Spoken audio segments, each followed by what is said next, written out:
अश्वत्थामा की गलती को श्री कृष्ण ने था सुधारा। एक अभागी माँ को मिला था सहारा। हो लंबी आयु बढ़ाए परिवार का मान, माँ रख रही है व्रत, तुम करो कुल का गुणगान। आप सभी माताओं बहनों को जितिया व्रत की ढेर सारी शुभकामनाएं। हर साल जितिया का व्रत माताएं अपने बच्चे की खुशहाली, सुख, समृद्धि और उनकी लंबी आयु की कामना के लिए रखती हैं। और साथ ही जिन महिलाओं को संतान नहीं होती है वह भी संतान प्राप्ति के लिए इस व्रत को रखती हैं। इस दिन माताएं भगवान जीमूत वाहन की और चील और सियारिन की पूजा करती हैं। यह व्रत हर साल कृष्ण पक्ष की अष्टमी तिथि को रखा जाता है। जीवित पुत्री का व्रत इस साल 25 सितंबर को रखा जाएगा। इस दिन भगवान श्री गणेश, माता पार्वती और शिवजी की पूजा एवं ध्यान के बाद व्रत कथा सुननी चाहिए। इसकी पूजा शिवजी के प्रिय प्रदोष काल में करनी चाहिए। व्रत का पारण दूसरे दिन अष्टमी तिथि की समाप्ति के पश्चात किया जाता है। आज की वीडियो में हम दुखिया और सुखिया की कहानी सुनेंगे। अगर आपको वीडियो अच्छा लगे तो प्लीज़ वीडियो को लाइक करें और चैनल को सब्सक्राइब करें। जितिया व्रत की कथा। दो बहनें थी, एक का नाम था सुखिया और दूसरी का नाम था दुखिया। दोनों का भाग्य उनके नाम जैसा ही था। दुखिया गरीब थी और बहुत दुखी रहती थी। सुखिया अमीर थी और हमेशा सुखी रहती थी। दोनों एक ही गांव में रहती थी। दुखिया सुखिया के घर में काम करती थी, साफ सफाई करती, खाना बनाती थी और जो खाना बच जाता था वह खाना सुखिया दुखिया को दे देती थी। इसी तरह दुखिया का घर चलता था। समय बीतता गया, दोनों को बच्चे थे। सुखिया को 2 पुत्र थे और दुखिया को भी 2 पुत्र थे। जब जितिया का व्रत आया तो दोनों बहन जितिया का व्रत रखी। दुखिया सुखिया के घर में काम करती थी। व्रत के दिन दुखिया ने सुखिया के घर जो चावल फटका उससे जो खुर्दी निकला वह अपने लिए रख लिया और साफ चावल सुखिया को दे दिया। फिर साग को चुना, बढ़िया वाला साग सुखिया के लिए रख दिया और जो डंठल था वह अपने लिए रख लिया। अब दुखिया ने सुखिया के घर सारा खाना बना दिया और अपने घर चावल की खुर्दी और साग का डंठल लेकर गई बनाने के लिए। खुर्दी का चावल और साग की डंठल बनाकर वह खाना अपने बच्चों को खिलाया और खुद ने भी खा लिया। उसके बाद दुखिया सोने चली गई। आधी रात में एक बूढ़ी औरत उसके घर पर आकर दरवाज़ा खटखटाती है तो दुखिया पूछती है, कौन है? तब बूढ़ी औरत बोलती है, बेटा हम हैं। दुखिया ने उठकर फाटक खोला और पूछती है, अम्मा आपको क्या चाहिए? इतनी रात में आप यहाँ किस लिए आई हो? बुढ़िया बोलती है, बेटा मुझे बहुत भूख लगी है, कुछ खाने को दे दो। दुखिया उसे घर के अंदर ले आती है और कहती है, हम लोग बहुत गरीब हैं, आज मैंने खुर्दी का चावल और साग की डंठल बनाया है, क्या आप खाएंगी?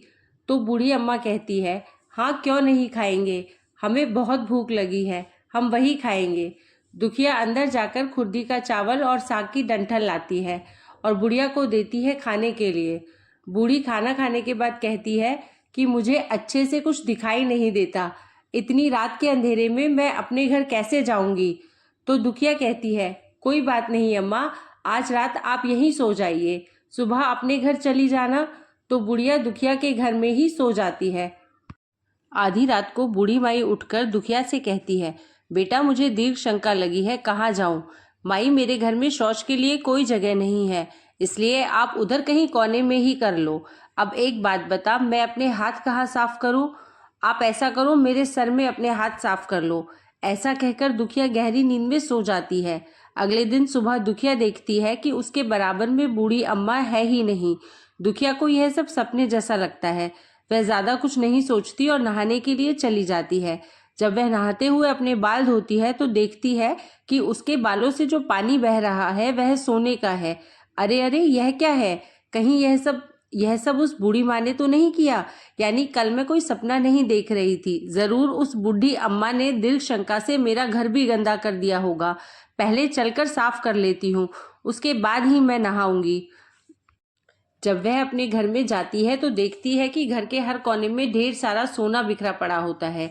यह सब देखकर दुखिया बहुत खुश हो जाती है और सोचती है कि यह सब जितवाहन बाबा की कृपा है। यह सब जो माता का रूप धारण करके मेरे घर आए और मुझे इतना आशीर्वाद दे गए। अब दुखिया अमीर हो जाती है और सुखिया के घर जाकर काम करना बंद कर देती है। दुखिया जब अपना व्रत पूरा करती है तो अपने पुत्र से कहती है कि जाओ मौसी के घर से तराजू लेकर आओ, यह नापने के लिए कि यह सोना कितना है। बच्चा बहुत खुशी से सुखिया मौसी के घर जाता है और तराजू मांगता है। तो सुखिया पूछती है कि तराजू पर क्या नापना है? तो बच्चा बोलता है, मेरे घर में बहुत ढेर सारा सोना है, उसी को मम्मी नापेगी। सुखिया कहती है, खाने के लिए तुम्हारे पास कुछ भी नहीं है और सोना नापोगे, मुझसे झूठ कहते हो। तो बच्चा कहता है, नहीं, मैं झूठ नहीं बोल रहा हूँ। सुखिया सोचती है, जब तराजू मांगा है तो कुछ ना कुछ तो जरूर नापना होगा, इसलिए वह तराजू के पीछे गोंद लगा देती है कि जो भी नापेगी वह थोड़ा सा इसमें चिपक जाएगा। दुखिया जब तराजू पर सोना नापती है तो कुछ सोने का टुकड़ा उस बूंद में चिपक जाता है। जब बच्चा तराजू लौटाने आता है तो सुखिया उसको उलट पलट कर देखती है तो उसे तराजू में सोना लगा हुआ मिलता है। सुखिया सोचती है, उसके घर में जरूर कहीं से सोना आया होगा, इसलिए वह कई दिन से काम पर भी नहीं आ रही है।